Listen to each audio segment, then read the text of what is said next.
नमस्कार, आप देख रहे हैं आरडी न्यूज। मैं हूं योगेश चक्रवर्ती। लद्दाख स्वायत्त पर्वतीय विकास परिषद कारगिल चुनाव में कांग्रेस और नेशनल कॉन्फ्रेंस ने 26 सीटों में से 22 सीटें जीत ली है।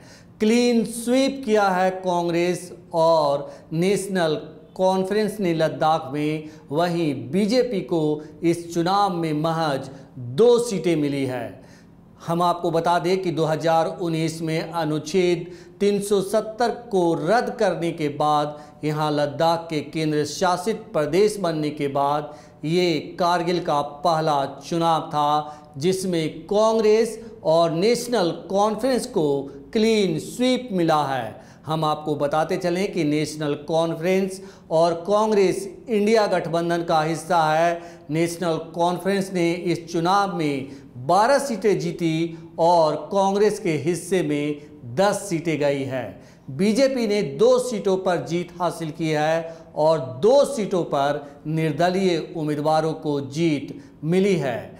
जब इन चुनावों के लिए कैंपेन हो रहा था तो नेशनल कॉन्फ्रेंस का पूरा फोकस 5 अगस्त 2019 को भारतीय संविधान के अनुच्छेद 370 को हटाए जाने को लेकर जम्मू कश्मीर राज्य को 2 केंद्र शासित राज्यों में विभाजित करने पर फोकस था। वहीं नेशनल कॉन्फ्रेंस ने लोगों से अपील की थी कि वो इस चुनाव के जरिए केंद्र सरकार के इस फैसले पर अपनी नाराजगी का संदेश जाहिर करें।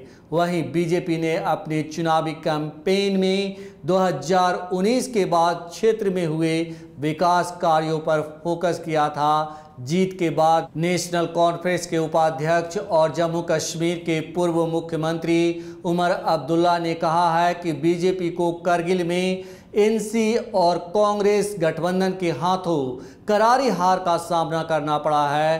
कांग्रेस पार्टी के साथ हमारे मजबूत गठबंधन को LAHDC कारगिल चुनाव में जीत मिली है और हमें इसका ऐलान करते हुए खुशी हो रही है। हम आपको बता दें कि यह नतीजे उन सभी ताकतों और पार्टियों को एक संदेश है जिन्होंने अलोकतांत्रिक और असंवैधानिक तरीके से जम्मू कश्मीर और लद्दाख राज्यों को यहाँ के लोगों की सहमति के बिना बांटा है।